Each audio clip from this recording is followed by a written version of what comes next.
Doctor जिज्ञासा पांडे, भारतीय विश्वविद्यालय जो डिपार्टमेंट ऑफ इकोनॉमिक्स से। कल की आज की क्लास में हम लोग लिटरेचर रिव्यू के बारे में जानेंगे कि लिटरेचर रिव्यू है क्या।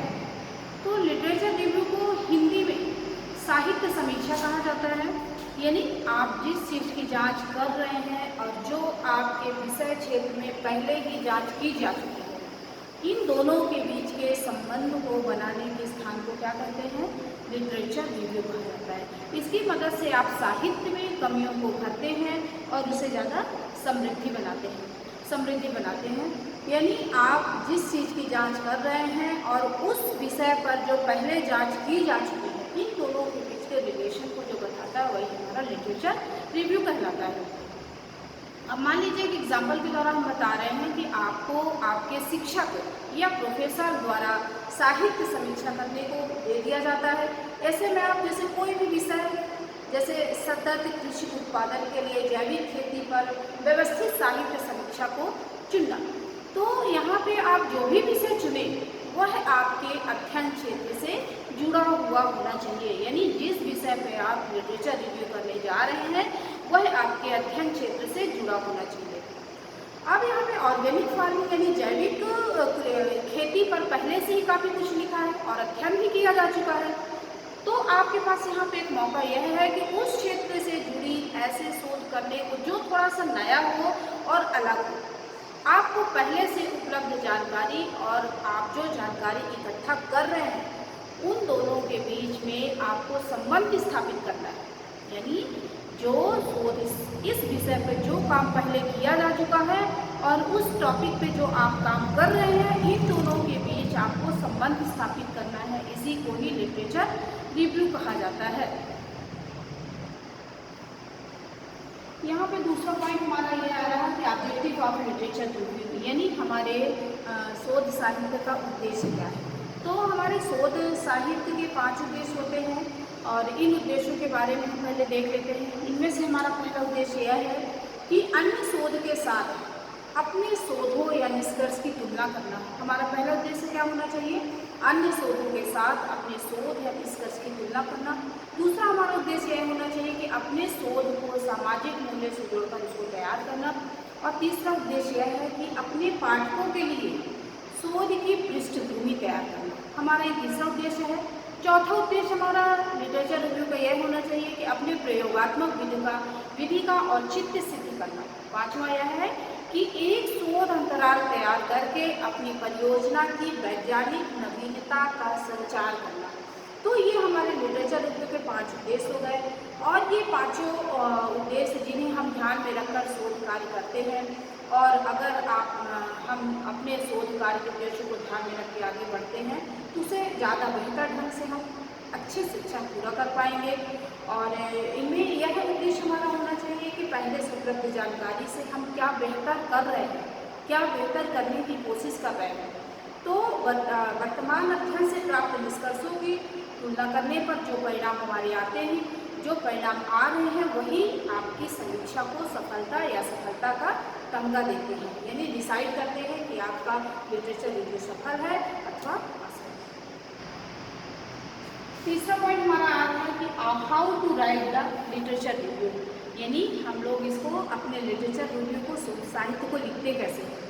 तो सबसे इसमें पहला पॉइंट यह आ रहा है कि अपने शोध क्षेत्र के किसी विषय को चुनें। सबसे पहला हमारा क्षेत्र क्या है इसमें कि हम अपने शोध क्षेत्र के किसी विषय को चुनें।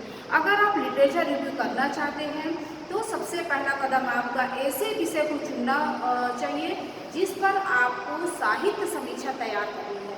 और एक बात ध्यान रहे कि यह विषय आपके शोध विषय या कार्य क्षेत्र से जुड़ा होना चाहिए, उससे बाहर की नहीं होना चाहिए। और इसके अलावा यह भी ध्यान रखना चाहिए कि आपकी किस विषय पे ज़्यादा रुचि है और आप किस क्षेत्र में ज़्यादा बेहतर ढंग से साहित्य समीक्षा तैयार कर सकते हैं। किसी विषय को चुनने में आपके प्रोफेसर या अन्य शोधार्थी छात्र आपकी इसमें मदद कर सकते हैं। इसके अलावा आप अपने क्षेत्र से जुड़े अन्य रिसर्च पेपर को भी पढ़कर काफ़ी कुछ तैयार कर सकते हैं।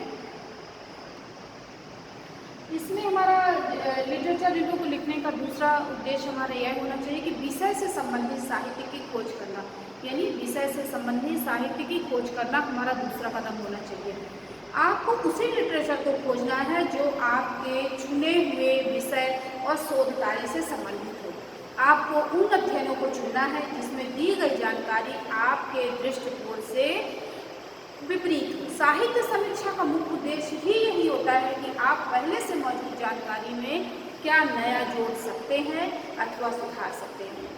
और विषय और शोध से संबंधित साहित्य को आपको आसानी से इंटरनेट से भी मिल सकता है, पुस्तकालयों से मिल सकता है, किताबों के डेटाबेस से मिल जाएगा। आप अपने टारगेटेड कीवर्ड की मदद से आसानी से संबंधित साहित्य की खोज कर सकते हैं। इसमें तीसरा उद्देश्य हमारा यह होना चाहिए कि चयनित साहित्य या शोध पत्रों का अध्ययन करें। यानी हमको लिटरेचर रिव्यू लिखने के लिए चयनित साहित्य और शोध पत्रों का अध्ययन करना भी जरूरी होता है। ये हमारा तीसरा कदम है। यहाँ पे ध्यान देने वाली बात यह है कि आपको सिर्फ सामान्य अध्ययन नहीं करना है, बल्कि उसमें दी गई जानकारी को क्रिटिकली इवैल्यूएट करते हुए अध्ययन करना है। इससे आपको चयनित साहित्य की बारीकियाँ समझ में आ जाएंगी और आपको यह भी ध्यान देना होगा कि आप कौन से विषय को उठा सकते हैं। अगर आपने जिस विषय या साहित्य का चयन किया है उसकी जानकारियाँ और समय के साथ नहीं बदली हैं, तो आप नई जानकारियों के साथ लिटरेचर रिव्यू लिख सकते हैं। यानी मेरे कहने का मतलब यह है कि अगर आप किसी साहित्य को आलोचक की दृष्टि से अगर पढ़ते हैं तो आपको साहित्य समीक्षा तैयार करने के लिए ढेर सारी संभावनाएं मिल जाएंगी। चौथा पॉइंट ये हमको याद रखना चाहिए, ध्यान देना चाहिए लिटरेचर रिव्यू लिखते समय कि अपने साहित्य समीक्षा के प्रमुख बिंदुओं को व्यवस्थित करें। यानी चयनित साहित्य का अध्ययन करते हुए आपको प्रमुख बिंदुओं को व्यवस्थित करना चाहिए। आप पहले से मौजूद जानकारियों में विवादित जानकारी, प्रभावशाली सिद्धांतों इत्यादि में ध्यान देना होगा। इससे आपको साहित्य समीक्षा लिखने में काफ़ी मदद मिल जाएगी, आसानी होगा और आपके पास पहले से हेडिंग और सब हेडिंग मौजूद होंगी जिन्हें आप इलोबरेट करके उसको लिख सकते हैं। आपको यह भी ध्यान देना होगा कि सारी जानकारियाँ एक ही पैटर्न को फॉलो करती हैं। कहीं ऐसा तो ना हो कि वह अव्यवस्थित हो जिससे अध्ययन में समस्या आ जाए। लिटरेचर रिव्यू लिखते समय हमको 5 बातें ध्यान रखना चाहिए कि थीसिस में निष्कर्ष उजागर करें। एक लिटरेचर रिव्यू में निष्कर्ष को उजागर करना बहुत ज़्यादा आवश्यक होता है और इसी निष्कर्ष से यह पता चलता है कि पहले से मौजूद जानकारी और आपके द्वारा तैयार किए गए साहित्य समीक्षा का मुख्य अंतर क्या है। अपने शोध कार्य को बेहतर करने के लिए इसमें मुख्य बिंदुओं को उजागर करना बहुत आवश्यक होता है और जिसमें इन बिंदुओं में सारी जानकारियाँ मौजूद होती हैं। लेकिन आपके साहित्य समीक्षा को एनालिसिस करते समय सबका ध्यान मुख्य बिंदुओं पर ही जाता है, इसलिए हेडिंग और इम्पॉर्टेंट पॉइंट को हाईलाइट करें। लिटरेचर रिव्यू लिखते समय हमारा अगला पॉइंट ये होना चाहिए कि लिटरेचर रिव्यू लिखते समय एक अगला पॉइंट हमारा यह है कि अपने लिटरेचर रिव्यू की समीक्षा हमको कैसे करें।